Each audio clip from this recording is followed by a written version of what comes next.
Bora lá, nação, vamos ver como ficou a situação do Vasco, hein? O Zé Elias falou aí sobre essa situação após o Flamengo detonar o Vasco no Campeonato Carioca. Vamos juntos analisar, chega deixando seu like. Se você não é inscrito aqui no canal Meu Mengão React, se inscreva e ative o sino das notificações. Deixar os créditos ao canal da ESPN Brasil, link na descrição. Bora para as notícias do Mengão. Ele tá aqui, ó.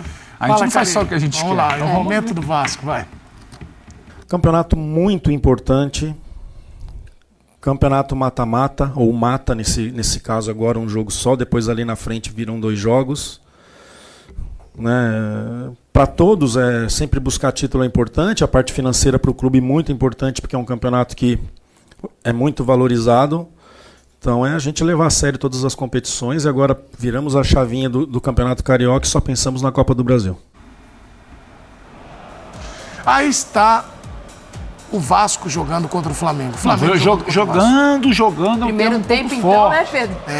Jogando. Pedro, teve gente falando que foi constrangedor, teve gente falando que a menininha estava dormindo e fez bem de não ver o primeiro tempo, o jogo estava muito ruim pro Vasco. Comentários Não mentiu, né? Edu, você viu esse jogo? Olha, eu vi uma boa parte dele. Não tem problema, eu vi não. o Flamengo jogar.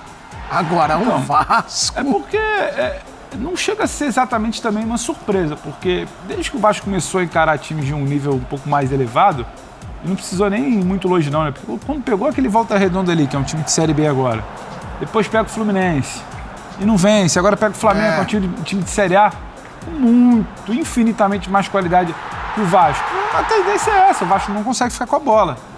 Se os caras me perguntassem o que é quebrar linhas, aí você vê o Wesley vindo blá, blá, blá, blá, arrancando tudo. E um golaço. E esse gol? Tapa. Ah, isso é diferente. Mas, ô Zé, você que já jogou tantos clássicos, quando você é amassado num clássico, aí fica aquele sentimento de, cara, nós estamos muito aquém, né, dos demais, né? Tem um peso maior. Tem, né? Tem um peso maior. No vestiário fica bem complicado. No dia seguinte, então, é pior ainda, porque o jogador sabe do que acontece em campo. Sabe quando ganha jogando mal e sabe quando perde jogando muito mal para um adversário superior e o tamanho da rivalidade que existe entre Flamengo e Vasco pela história que as duas equipes construíram. Mas são as limitações do Vasco que não... Todo mundo que assiste o jogo do Vasco sabe. No começo do ano, o cara ele falou, não, eu quero um time que joga com a bola, tal. Nós falamos aqui. Eu falei que, acho que você também falou, calma. Você não viu ainda? Jogou com a bola contra o adversário fraco. Daqui a pouco vão começar os jogos mais difíceis, aí nós vamos ver como vai ser. Vai ser isso aí, o Vasco fechadinho tentando contra-ataque. O Pedro falou, mas não tem jogador para fazer isso. E acho que é o mesmo roteiro do ano passado. É a mesma coisa, eu não vejo tantas mudanças, não. Eu esperava um pouco mais do Coutinho, mas ele tenta, mas não consegue, porque acho que faltam jogadores para dialogar ali com ele. É mais um ano difícil para o Vasco. Mais um ano difícil para o Vasco. E, por outro lado, você vê um Flamengo cada dia que passa mais forte, mais consolidado nas suas ideias. O Felipe mais conhecedor e mais convincente em relação às suas ideias de jogo. O Wesley, o que o Wesley está jogando é impressionante. Esse menino, a força que ele tem, a confiança que ele tem para jogar. Eu acho que vai ser mais um ano difícil para o Vasco. São 4 jogos sem vencer, Nath. Aí o nosso Tuca, que faz o GC. Aliás, é bom a gente avisar quem é, porque depois os caras... fazer uma... Ô, Bubu, você acha que o Carille já está com problemas ou não? Pressionado. Se ele está com problemas com boletos, coisas da vida pessoal, eu não sei. Não sei como é que ele está financeiramente. Mas ele está pressionado aí, ó. Mas eu acho que ele está prestigiado. Prestigiado? Porque a gente está, hoje é dia 17 de fevereiro. É muito cedo para uma avaliação, a gente tem... Mas o Zubeldia estava... Não, ele está de deboche. Ele pegou um time que tem problemas, tem limitações, né? Ele é um técnico... Divide a tela, pode dividir. Ele já tirou leite de pedra. Divide a tela com o Pedro, então, tem que ter uma confiança. Tem a Copa do Brasil, que é uma boa alternativa para o Vascão. Eu chamo de Vascão, né? Só que amanhã é o jogo, viu? Se empatar... Então, agora mudou o regulamento, né? Agora tem que vencer, mas assim... Tem por onde. Eu acho que o Carille merece um Tem por onde? Ele começou bem o estadual. Tem por onde, Pedro? Agora falando sério, vai demitir o Carille? Que são 4 jogos que você venceu. Também você acha que mas vai demitir o Carille? A culpa não é dele, não. Pelo amor de Deus. Se você contratou o Carille e não deu peça pro Carille, vai demitir ele por quê? Mas mesmo sem peça, ele é capaz de ajeitar esse time e transformar num time competitivo, né? Eu só tenho uma observação histórica a fazer, que eu sou um estatístico, né? Eu cuido muito de números, eu trabalho com números. Nos últimos 30 jogos entre Flamengo e Vasco, o Clássico dos Milhões, São só 2 vitórias do Vasco. Então, olha lá, os últimos 30 jogos entre eles. Olha esse recorte. Últimos 30 jogos, só 2 vitórias do Vasco. Eu tava vendo aqui agora... Teve uma muito boa, que ele começou a chamar o Pumita de Pavá, nunca mais. Daí pra frente, Pavá da Colina.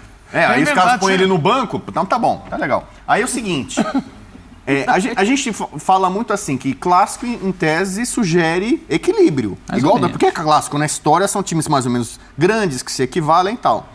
E se você pegar os principais clássicos do país, os números não são bem assim. Você pega o Grenal, por exemplo, o Inter tem uma larga vantagem, mais de 20 vitórias sobre o Grêmio, Atlético e Cruzeiro a mesma coisa, o Atlético tem uma larga vantagem sobre o Cruzeiro, mais de 20 vitórias. E o Flamengo e Vasco era historicamente um clássico muito acirrado próximo. O Flamengo já tem 26 vitórias a mais na história sobre o Vasco. E aí, esse recorte está fazendo uma diferença abissal. Eu lembro quando eu era garoto, e o Vasco é conhecido como o gigante da colina, eu nunca imaginei na minha vida que eu ia ver o Vasco ser rebaixado uma vez. Quando foi, eu falei, caramba, tem aquela cena famosa, o torcedor do Vasco na Marquise ali, de São Januário ali, porque assim, é uma coisa que ninguém imaginava, uma cena, cara, impossível o Vasco ser rebaixado. E nesse curto espaço da história, o Vasco foi rebaixado 4 vezes. Sim. E aí, o Flamengo e Vasco, que tinha essa coisa, vai ter Flamengo e Vasco, pode acontecer qualquer coisa, Zico, Roberto Dinamite, Edmundo rebolando, 4 pra cá, não sei o que e tal, o Vasco se agigantando contra o Flamengo, torcida dividindo. Hoje, cara, assim, é triste. Não é nem brincadeira com o vascaíno, não. Minha filha é vascaína. Claro. E a minha filha viveu nessa fase, que o Vasco, uma vez na vida, uma vez na morte, ganha do Flamengo.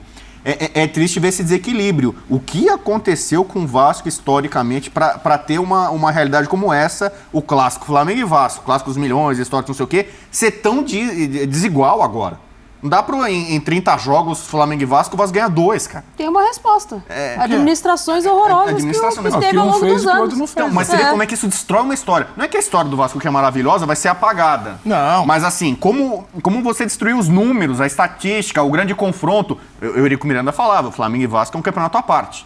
E pagava bicho, dobrado, não sei o que, mas do Flamengo a gente vai ganhar, amigão. Flamengo, a gente vai com tudo pra cima.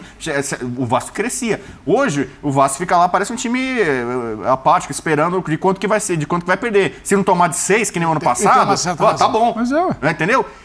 Essa realidade é terrível pro vascaíno e eu acho que pra quem gosta de futebol. Você espera, vai ter um Flamengo e Vasco no fim de semana. Foi no sábado à noite, não foi domingo. Você espera, um jogão com alternativa, lá e cai, não sei o quê. Isso não existe há muito tempo e eu acho isso triste. A gente teve Cruzeiro e Galo recentemente, o Galo endinheirado, com os R's ali metendo dinheiro. O Cruzeiro na Série B afundado e não saía. Perde o peso o Clássico Mineiro, o futebol de Minas. Pro torcedor do Galo é legal ficar batendo só no Cruzeiro tal. Né? Mas para quem gosta de ver a dimensão de um grande confronto nacional, é triste. Sim. Então hoje, o Flamengo e Vasco, você já não olha com os mesmos olhos. Porque parece que o Flamengo, qualquer seja, não precisa de gesto, não precisa sei o quê, põe qualquer coisa aqui e a gente vai lá e a gente vai ganhar. Só não sabe de quanto. É triste. Amanhã nós vamos falar muito mais do Vasco, porque... Mas se o Filipinho botar a cavalaria toda, o Vasco nem ia aguentar. Então 2-0 foi pouco. Palmeiras e São Paulo decepção. Achei que o Palmeiras ia amassar. Sabadão foi passeio. Uma coisa que ninguém tem falado, que o Felipe Luiz está fazendo na final contra o Botafogo, o Arrascaeta não jogou e ninguém sentiu falta do Arrascaeta. Domingo contra o Vasco, o Gerson não jogou e ninguém sentiu falta do Gerson. A questão do Flamengo ter sido, o Felipe Luiz está conseguindo fazer uma coisa que os outros não conseguiram, que é montar uma equipe e não dependente de um jogador. Hoje você não precisa, o Flamengo tem um time titular, não, o Flamengo não tem um time titular. O Flamengo tem uma equipe que joga todo mundo igual. Um abraço. Desejo um bom programa para vocês. Queria parabenizar o Zubeldia pelo esquema que montou contra o Palmeiras, que simplesmente no primeiro tempo anulou o time deles. É isso aí, nação. Tá aí os comentaristas falando então sobre a partida entre Flamengo 2, Vasco 0. O Mengão saiu ganhando nessa partida, saiu de vencedor nessa partida e afundou o Vasco, meus amigos. Uma vitória gigante do Mengão. E eu vou dizer uma coisa pra você, hein? O Flamengo tirou o pé, porque poderia ter sido mais. Poderia ter sido mais. O Felipe Luiz tá fazendo o Flamengo fluir dentro de campo, o Mengão tá jogando muita bola, o Wesley jogando muita bola, o Cebolinha marcando golaço. Cara, esse Flamengo promete em 2025. Deixe seu like, se inscreva no canal e daqui a pouquinho a gente traz mais informações do Mengão para vocês.